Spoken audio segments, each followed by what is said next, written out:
You know, if the grudge bomber would have got his way, political history in Canada would have been tremendously changed because he was looking to blow up the House of Commons for whatever mental reason he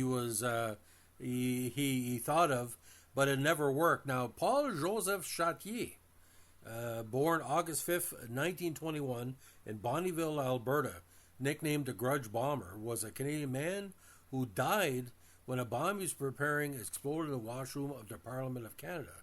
It is believed he was preparing to blow up the House of Commons and all the MPs with it. Now, this occurred on May 18, 1966, in the last of the Pearson House before Pierre Trudeau, Justin's father, rose to power. Now, Chatier was born in rural Alberta to parents who owned a small hotel. He became a trucker at age 20. However, in 1960, he ran into financial trouble and was forced to declare bankruptcy and sell his vehicle. He was also investigated for fraud and his marriage failed. Moving to Toronto, he settled in a rooming house on Major Street, and here's where the problem started. Before the attempted attack, Chatier had purchased 10 sticks of dynamite in Newmarket, Ontario. After assembling a crude bomb, he traveled to Ottawa and entered the gallery of the House of Commons. At the time, visitors to Parliament were not searched. He watched the proceedings for a time and then departed for a nearby washroom. There, he lit the fuse of his dynamite-based bomb, likely intended to return to the gallery and throw upon the members of Parliament below. However, the bomb exploded as Chatier exited the washroom. He was carrying it in his right hand, and it blew off his arm and tore open his torso, killing him instantly, but harming no one else.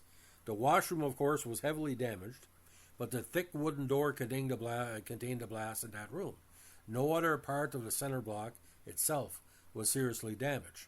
Now, after his passing, police found a number of writings and letters earlier sent to newspapers that were uncovered. He stated that because of government actions, no one could afford to live, and then politicians were rich and greedy.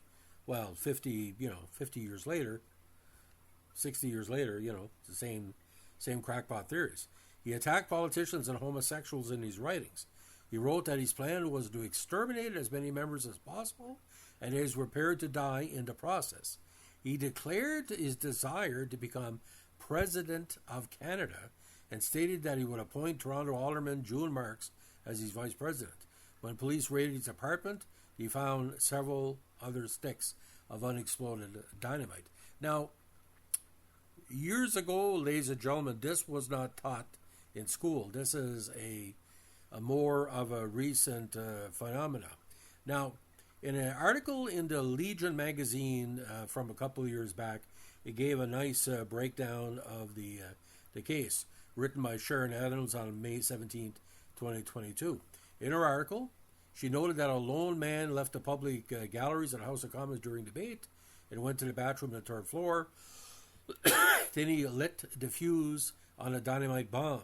But Paul Joseph Chatier had miscalculated exactly how long it would take the wick to burn. Instead of his likely intended victims, the 44-year-old accidentally blew himself up.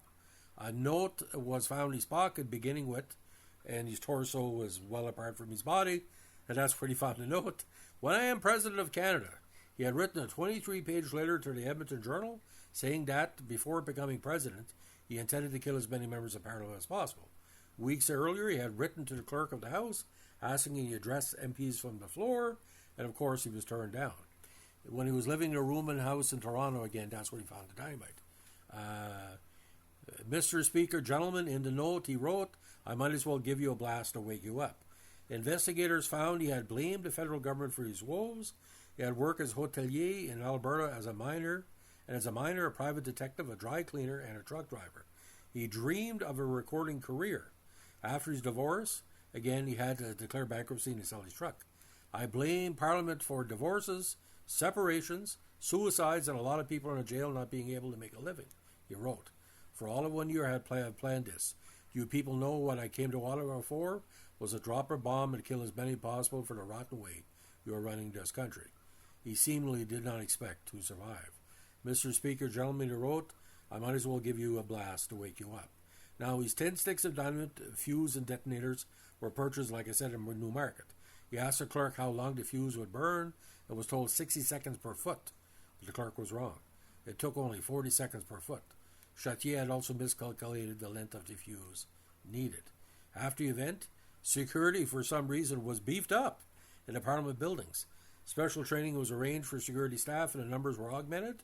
Patrols in the center block increased, and visitors to the public gallery had their parcels checked, and employees started wearing photo ID badges. More modern measures included a ban on parking on Parliament Hill and protected airspace overhead, as well as screening of visitors using metal detectors and x-rays of baggage. So a very, very interesting part of our history. Remember we talked about the guy that went to Ottawa from the States to assassinate Nixon in 1972. Well, I don't think this is ever talked about in any classroom now in recent years. But yes, domestic terrorism can be happening in any different country. So that's the story of the Mad Bomber, or what I call the Grudge Bomber, Paul Joseph Chartier. If you like what we're doing here with our Canada Historical Podcast, let us know with a like, comment, subscribe, or share.